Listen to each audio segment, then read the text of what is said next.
Bonjour à tous, c'est Jean Lucro sur sa chaîne YouTube. Aujourd'hui, nous allons parler du Seekes S, le nouveau drone de surface développé par Shirina. Le Seekes S est arrivé le 19 septembre en rade de Toulon, d'où Naval Group et sa filiale nantaise Sirena, spécialisée notamment dans la dronisation, développent de nouveaux modèles d'engins téléopérés et autonomes, tout en disposant de moyens d'essai en mer depuis un site implanté à Saint-Mandrier. C'est de là notamment qu'est testé le démonstrateur de drone océanique, le DDO, long de 10 mètres et qui va servir de base au développement du premier drone sous-marin de combat français, ou encore l'USV, Unmanned Surface Vehicle Sterendu, un catamaran de 17 mètres qui sert de démonstration de la plateforme d'essai pour différentes technologies et charges utiles. Le DO2 dans les installations employées par Naval Group et Sirena à Saint-Mandrier, c'est ce qu'on peut voir sur une des photos de la vidéo. Alors, un USV prêt à être commercialisé et à produire en série pour le Seekes Est, nous sommes partis d'un besoin de drone de surface nativement embarquable et intégrable dans un dispositif de surveillance maritime dans le domaine régalien pour la surveillance de navires et d'emprises et dans le domaine militaire afin de compléter les capteurs du bâtiment porteur, explique Pierre-Antoine Fisch de la direction drone, système autonome et armes sous-marines DSA de Naval Group et Alexandre Humeau de Sirena, cette filiale ayant été intégrée avec la nouvelle DSA créée en début d'année. La spécificité du Seekes Est est qu'il ne s'agit pas d'un démonstrateur, mais bien d'un engin prêt à l'emploi et commercialisable immédiatement. On n'est plus du tout dans la phase de recherche et développement, c'est un premier de série industrialisable qui intègre toutes les exigences réglementaires de performance, de fiabilité, de cybersécurité et ce qui est donc embarquable, ce qui représente une capacité assez unique sur le marché. Alors il a été dimensionné pour embarquer sur un bâtiment, c'est d'ailleurs son aptitude à embarquer sur les plateformes de type frégate, corvette, patrouilleur hauturier ou bâtiment amphibie, par exemple, qui a présidé aux dimensions de cette USV, un drone en matériaux composites qui mesure 9,3 mètres de long pour 2,9 mètres de large et affiche une masse de moins de 6 tonnes. C'est un gabarit comparable avec les moyens de levage des bâtiments dont les bossoirs qui mettent à l'eau et récupèrent les embarcations semi-rigides. Pour la même raison, le drone a été doté d'une mâture inclinable vers l'avant, ce qui peut ainsi s'effacer afin de pouvoir loger l'USV dans des niches à embarcation des bâtiments. Alors le Seekes Est a été vu en rade de Toulon le 2 octobre.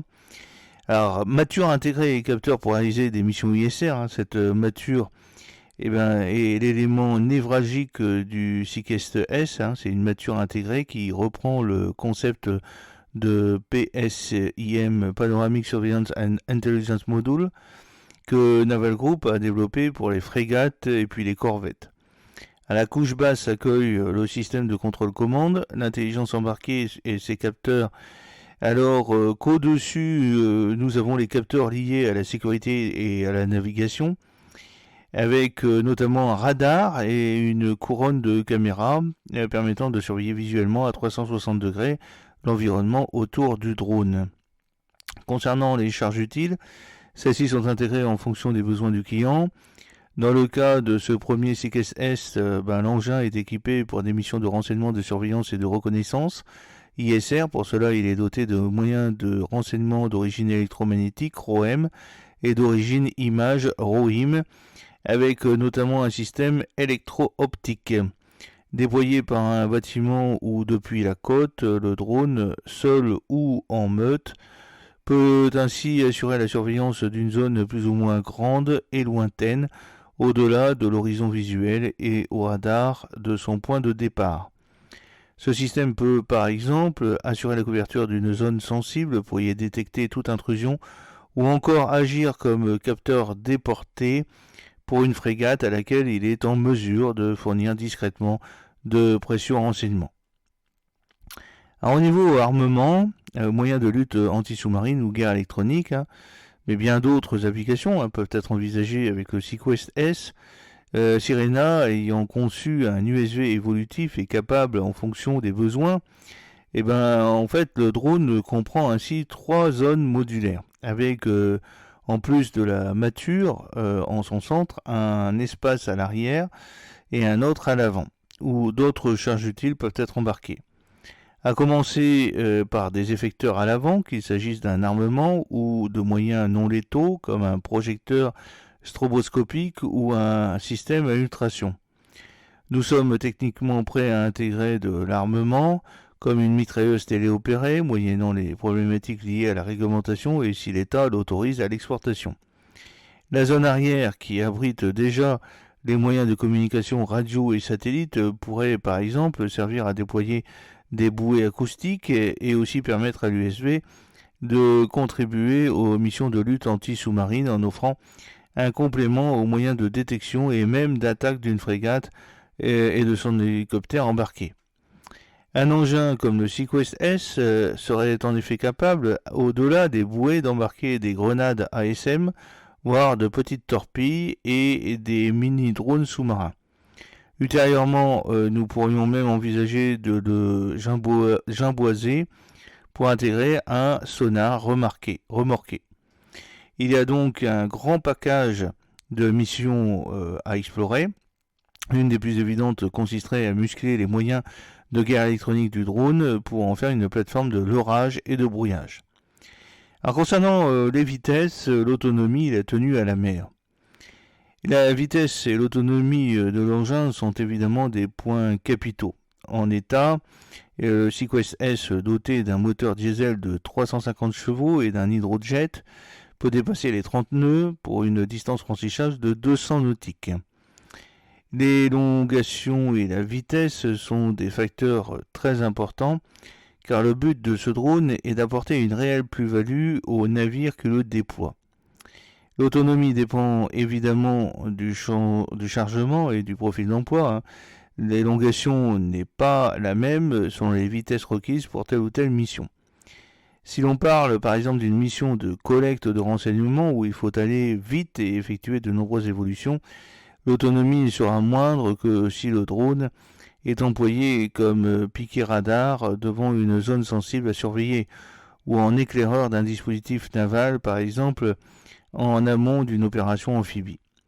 En mode piqué, il peut opérer pendant plus de 24 heures. Un important travail a aussi été réalisé sur le design de la coque afin non seulement d'obtenir un engin furtif, dont discret et difficilement détectable, mais aussi une plateforme le plus stable possible. Nous avons fixé d'importantes contraintes en mer. En matière de tenue à la mer, cette USV est prévu pour naviguer dans un état de mer 5 et nous avons anticipé des profils de mission comme l'ISR jusqu'à un état de mer 3. Alors le Sequest, il est aussi évité d'être capturé par un adversaire. Cet engin répond aussi aux différentes exigences pour un emploi militaire, non seulement en termes de robustesse physique et de performance des capteurs, mais aussi sur le plan informatique, puisqu'il n'est pas sûr pas question que ce type d'engin puisse être piraté. Il est donc doté de systèmes de cybersécurité très robustes. Nous avons travaillé sur son invulnérabilité, c'est-à-dire faire en sorte qu'il ne puisse pas être récupéré par un adversaire. Il dispose de caractéristiques qui le rendront difficilement interceptable. Sa manœuvrabilité et sa vitesse d'abord lui offrent des capacités d'évitement pour se mettre à l'abri en cas de menace en surface. Son design lui-même est fait pour contrer un abordage puisque le carénage rend difficile une présence humaine à bord. Dans le domaine cyber, les données sont protégées avec les normes très élevées de Naval Group et il y a aussi, en cas de nécessité, la possibilité de destruction et d'effacement de données, voire si le client le souhaite, la destruction du drone lui-même. Alors que parlons maintenant des premiers tests. Depuis Saint-Mandrier, le premier Sequest S va poursuivre ses essais et expérimenter diverses configurations. Il doit notamment participer au Dronathlon organisé par la Marine nationale ce mois-ci et réaliser prochainement ses premiers tests d'embarquement sur une frégate. Des évolutions en conditions réelles d'utilisation sur lesquelles Naval Group et Sirena misent pour affiner leur gamme de drones. L'enjeu est maintenant de mettre cet outil entre les mains des marins pour se faire une religion à partir de ce premier produit et voir ensuite quelles performances et capacités il faut aller chercher. C'est aux opérationnels de le dire, cette USV est en tout cas suffisamment mature et évolutif, estime-t-il, pour convaincre très vite les premiers clients. Ce drone est déjà prêt à être vendu et produit en série.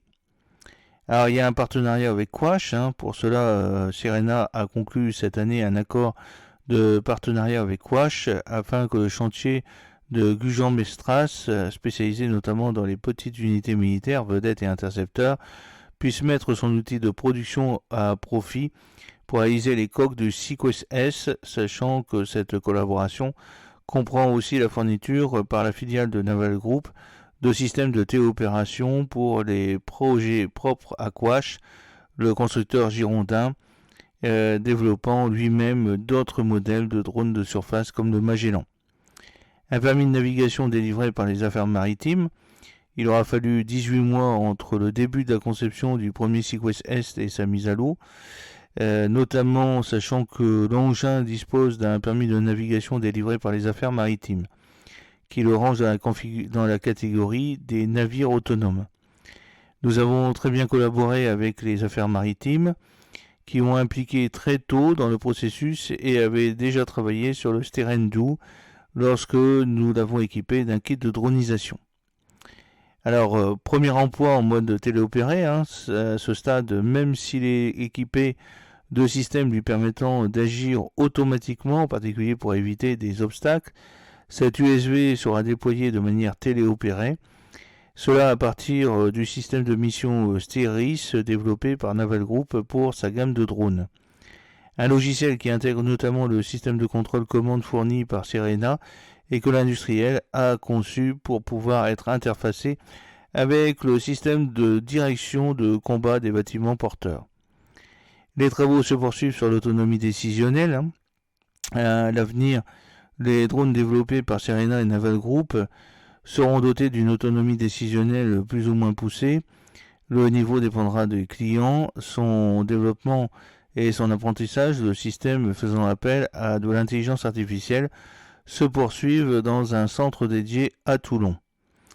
Les ingénieurs l'enrichissent grâce aux essais en mer menés avec les premiers démonstrateurs comme le DDO, le Sterendu ou le petit USV Remora de 7,7 mètres de Sirena. Alors les locaux où travaillent les ingénieurs de DSA à Toulon, vous avez une petite photo dans la vidéo.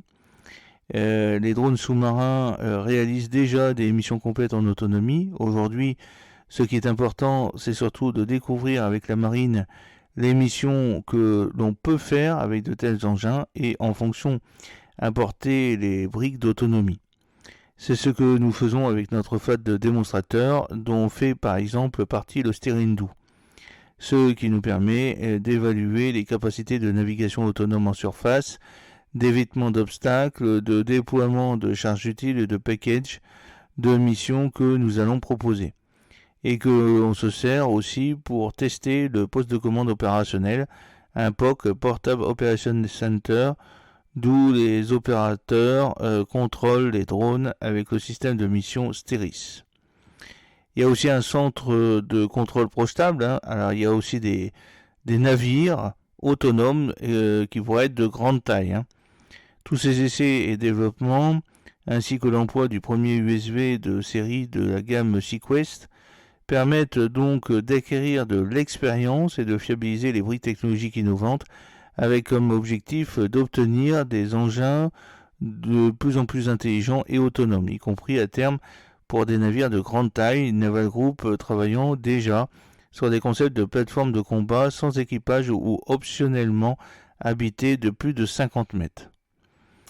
Alors, ce sont des concepts de grands navires de combat autonomes avec des petits drones. On vient cristalliser des sujets transposables à une autre échelle sur des engins plus grands, sachant que pour les moyens et les grands USV qui sont appelés à naviguer loin et longtemps, les problématiques de fiabilité et de robustesse sont évidemment majeures. J'espère que cette petite vidéo vous a plu. N'oubliez pas de cliquer sur le pouce pour la promouvoir, de vous abonner si ce n'est pas encore fait et de partager cette vidéo sur vos réseaux sociaux. A très bientôt. Fidèlement, Jean-Luc O.